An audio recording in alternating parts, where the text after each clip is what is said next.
Morning guys. Nazi izidenge esizawungena ku-2026 ne-criminal records.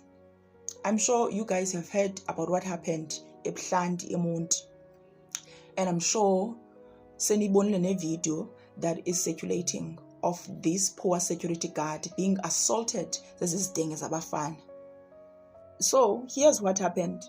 Abafana bayafika apha eBuhlanti, bapaka endaweni erongo, blocking other cars uba zikwazi ukudlula. And then the security guard came, esenza umsebenzi wakhe ke futhi, wazobaxelela or instructed them ukubana bapake endawo okanye wabaxelela that le ndawo bapake kuyo irongo. Ezi zidenge zebhuli started assaulting him for loo nto. And then ugqiba kwabuyenza loo nto, they escaped with imoto engena number plate. That is why it is hard uba bafumaneke. Icase ivuliwe but abakabanjwa.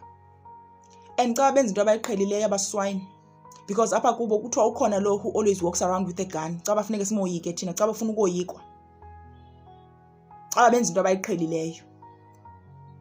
Shinani zidenge, it is your time to shine. Shinani ke, nasi stage nisifumene, nizawubanjwa. Asizuva ngani, asizuva ngendlavini thina apha kule country. Nizawubanjwa, ngahle nibanjwe nifunyane, nizawufunyanwa futhi ngaphezulu. They stay near Airport Park, close to West Bank, in East London, eMonti aba. Nanga amagama wabo.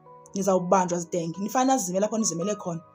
Nizawufana nisasidenge besixhuphile ifone, besizimele kula flat. Nizawubanjwa, nizawufunyanwa apho nizimele khona. Yoswa. Hey, uqala ukunyanya nje, yazi ngiyaqala ukunyanyiswa ivideo.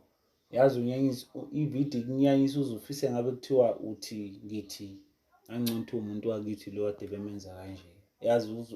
Yazi kunezinto ezithi mazenzeke empilweni, not uthi mhlawumbe ngoba mhlawumbe ngisiqhwaga or yini, kodwa kunezinto ezirong ezithi mazenzeka ngithi kube lento ibiyenzeka kumuntu wakithi. Yazi plan B kungaba khona. Yabona le video ngiyayinyanya 2026, ngiyayinyanya le video le, ngiyayinyanya futhi bafana bami angazi awenze zakithi angazi kusho mina impela uvikizile nginyanyisile ngiyaninyanya mana nikhona, ngiyaninyanya insizwe zakithi nezo, ngiyaninyanya khona nginganazi, ngiyaninyanya. Lishayelani security, ngilishayelani, emshayelani umuntu ezama entshela kahle ukuthi akupakwa phela la, tholani indawo. Yabona uma usufica imoto seyipake la, yazi uma ufika ema-parking kunala kuqombisa ukuthi imoto ziyapaka. Mase ngasekho ispace, hamba phela ufuna ispace, uzosithola ispace. Ngeke uvele usuke upaka imoto emva kwezinye. La ikhombisa ukuthi le moto umnazo le moto mayesefuna ukuphuma, mayesefuna ukuphuma kumele ephume ngendlela right. Mayesefuna ukuphuma ushiya imoto la wanyamalala wawudaka utshwala, uzophuma kanjani? Ngithi wena usumvimbile. Mayesekhuluma nethi sorry but sicela ungapaki lapha kwindawo, niyehle umuntu niyamshaya. Hayi sis man, yabo le video iyona video engimoshele nje usuku lwami. Ngixolisa kakhulu ebantwini, ngiyaxolisa nje kakhulu ukuthi ngingasho ukuthi happy new year konke abantu abangifollowile, abalandeli bebhola, abantu nje engiphila nabo nje eceleni serious. Yazi akekho nje ngisho ekhaya angishona ukuthi happy new year. Yazi why? Ngibone le video le nginyanyisa ukuqala kokugcina ngci namanje ngisanye namanje ngibhlungu manje. Ngibhlungu yazi bafowethu, ngibhlungu manje, ngibhlungu manje, ngibhlungu. Yazi ngithe mangiyibuka vele nje ngavele nga right ngathi thank you, I think bengikufanele ukuthi ngiyibuke. Iyangicika iyangicika. Yazi yabona mfethu uma uzobukisa ngomuntu ozamayo, lo muntu uyazama. Yabona umuntu obeqashiwe isecurity, mhlawumbe uzothola 300 the whole day or the whole night, mhlawumbe uzothola 300 u300 nje. Niyaqhamuka nihamba ngemoto zakho nokusho niyamshaya. I think amaphoyisa, ngiyacela amaphoyisa, amaphoyisa ngiyanicela man, ngiyanicela man, ngiyanicela ngokukhulu ukuzithoba, enibagcine, bagcineni man, bagcineni, bagcineni. ngiyaqala yabona nje ngixolise kakhulu Nkosi yami, ngiyaxolisa yazi ngiphakamisa izandla zombili ukuthi nje abantwini engiphila nabo ngingasho ukuthi enyakeni omusha bafuthu sanibonani, ngiyanibingelela ningene kahle enyakeni omusha, ningene kahle enyakeni omusha. Ngiyaxolisa kakhulu isimo, into engiyenze nje yangikhipha out ile video le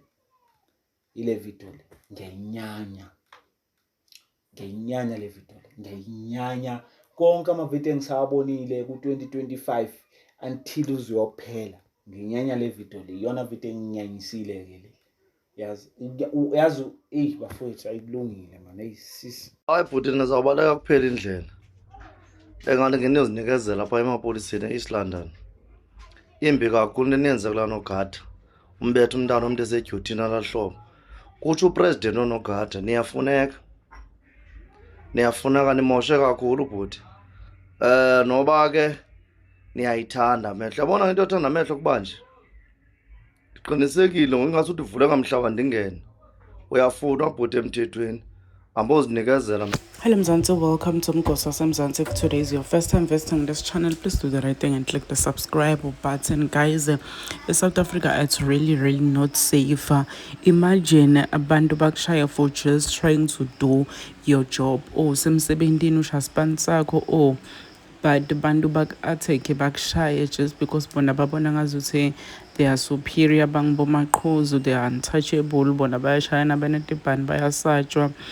Security guy lapha e-East London li-attack-we bobhuti labayi-4 ngemva kokuthi azame kubatshela umthetho. Guys, like it's so sad ukuthi South Africa umuntu enda into la ithandzako kungende kulutho kuye ngaboshwa arome around nje free, but ahamba hlukubeta abantu ashaya abantu qedze lapho kungendeki lutho ngaye. People are just saying ukuthi bafanele baya efo lababonakale kule video bashaya i-security guy lapha e-East London kufanele batholakale ingalo yomthetho nje kufanele idile nabo, because this is so sad. Ngibabe umuntu loyana webantu rada, ngibabe likhaya mbudi, like it's just so sad guys. So people are just saying what bafuna justice for loya babe ngemva kokuthi bamshaye kabuhlungu ngalendlela labamshaye ngakhona. Please do comment what you think below down on the comment section. Don't forget to hit the notification bell.